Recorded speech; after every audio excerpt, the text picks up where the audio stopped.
This isn't a real bird.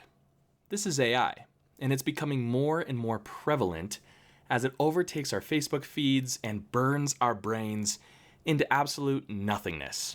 But in all seriousness, there are thousands of birds out there that seriously look like they come from someone's wildest imagination. Who needs AI-generated birds when we have so many real birds that will blow those AI birds away? Let's dive in.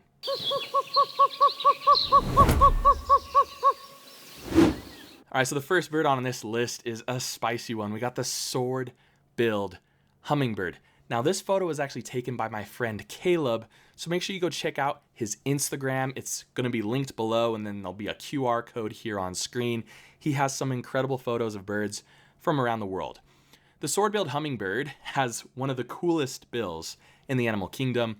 It's native to South America, and it's from Colombia all the way down to Bolivia. It has, again, an unusually long bill, and it typically hangs out in humid mountain forests. It typically eats nectar from flowers, and these flowers have a longer tube, hence why its bill is so long, to be able to reach that nectar within the flowers. But sometimes it'll also dabble in eating insects. It also is a bird of least concern, meaning that it's doing really, really well in the world. Its populations aren't declining as much as some of these other species on this list. All right, let's move on to the next bird on my list, and that's the Trinidad piping guan. On the surface, this bird looks like a turkey, but from the planet Pandora with that bright blue, beautiful face. It's endemic to the island, of course, of Trinidad, and it lives in some really remote forests in that region. It mostly eats fruits and seeds, and it's actually critically endangered due to habitat loss and hunting. Next on my list is the western crowned pigeon. This bird is native to northwestern New Guinea and the adjacent islands around.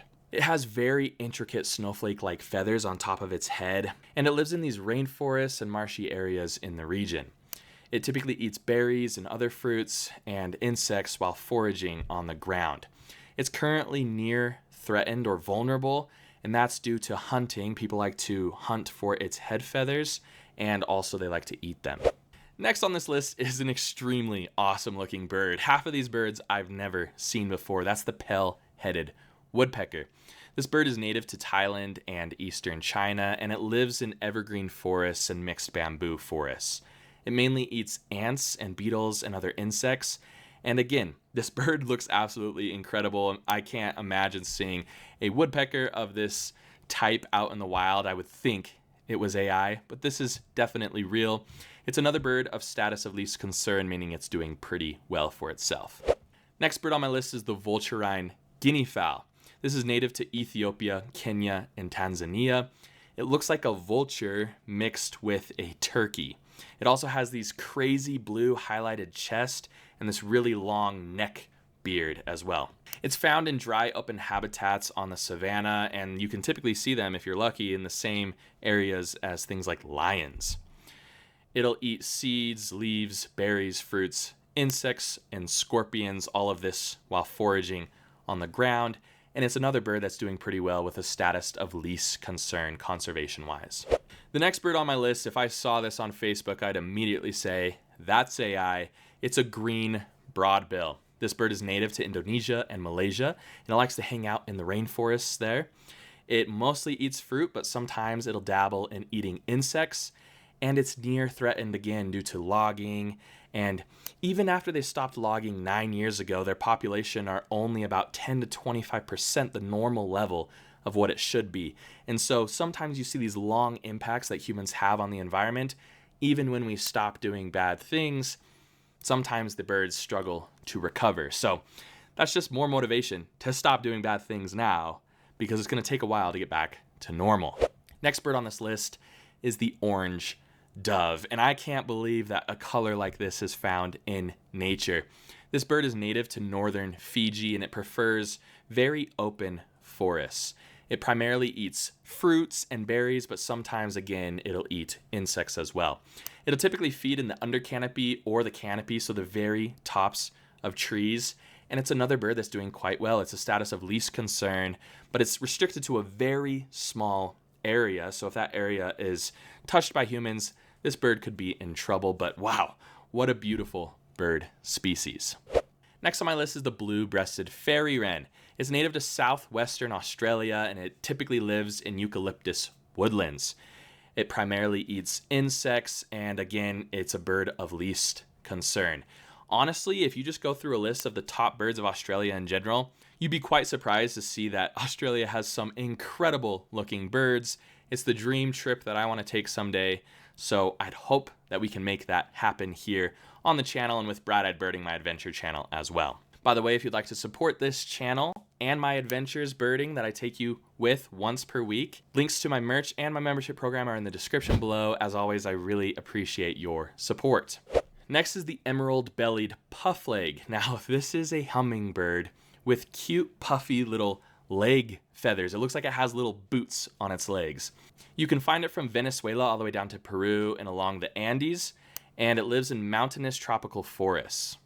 Of course, as a hummingbird always does, it typically eats nectar from flowers, and sometimes it'll supplement that diet with insects. It's also a bird status of least concern. Next on my list is a bird that looks like it's completely made up, the standard winged nightjar. This bird is native to Central Africa and just along or near the equator in that central portion of the continent. And what a tail this bird has. It has those fantastic little flappers flying behind it. Typically, you can find them eating insects right at dusk, and it lives in the African savanna. It's another bird that's doing quite well, status of least concern. Next on the list looks like a completely made up AI-generated kingfisher species. This is called the black-backed dwarf kingfisher. It's native to India and Southeast Asia. Personally, I can't even imagine seeing a bird that's this colorful in the wild and believing that that's a real bird species. Unfortunately, these birds are super shy, and so people don't get to see them very often, which is probably why this bird is doing okay. But despite the name, it actually eats terrestrial prey as well as small fish at times. This bird is near threatened by most of the same things that we've been talking about this entire time: habitat loss, logging, etc.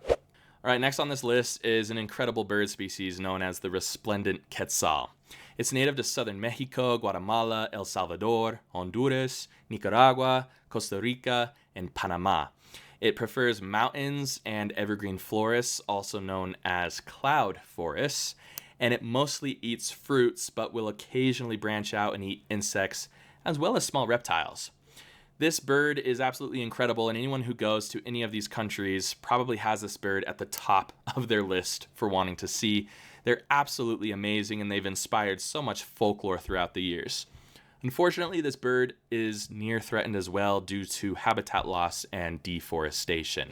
Next on my list is a bird that I didn't even know existed. It's known as the marvelous spatula tail. It's a hummingbird with a crazy tail attached to it. It lives in a very tiny area of Peru, and it hangs out in forests and mountainous scrub thickets. Of course, as a hummingbird, it eats nectars of very few plant species, which means this is very limited to its spot. If this spot gets touched by really anything or fire sweeps through, this could decimate the entire population of this beautiful bird species. For this reason, this bird is endangered, and it's hardly ever seen anymore by humans due to habitat loss and people cutting down plants for firewood, as well as this burn agriculture type economy in the region. Next on the list is the Wilson's bird of paradise. There had to be one bird of paradise on this list. This bird is native to West Papuan Islands off of northwestern New Guinea. It prefers these forests up in the hills, and it'll eat fruits and arthropods. The males have a really cool display where they show off their iridescent heads, those really bright neon colors, and then those curly, bright, neon-looking tails. These birds, of course, are also near threatened due to habitat loss, deforestation, and agriculture. We've seen some incredible birds so far. Anything that AI can come up with is nowhere near, in my opinion, any of the birds on this list. These birds are incredible, and we really should be looking out for them in our own areas. There's incredible birds everywhere. We don't need AI to impress us. But number one on this list is the Lady Amherst pheasant. This literally looks like something that was generated by AI or by an artist out there who just had some crazy bird idea in their head. This bird is native to northeastern Myanmar and parts of China. It lives in wooded hills and bamboo forests and typically eats earwigs, beetles, spiders, and some plants. Fortunately, this bird is doing quite well for itself, and it's a status of least concern, but wow, I would love to see any one of these birds on this list. They're absolutely amazing. So there you have it, 15 birds that didn't need the existence of AI to look absolutely fantastic and blow our minds. Again, the message of this video is please don't be fooled by the abundance of AI slop available these days online. We should focus on trying to preserve and protect our fantastic bird species from around the world. There's some incredible birds out there, and they shouldn't be overshadowed by some technology that just happens to be so prevalent on social media these days. Make sure you check out Bright-Eyed Birding, where I take you on weekly adventures to find some of these fantastic species in the wild. And again, if you'd like to support both my channels, links to my merch and my membership program are in the description below. Thank you so much for joining me here on Bright-Eyed Birding. I hope to see you all next time.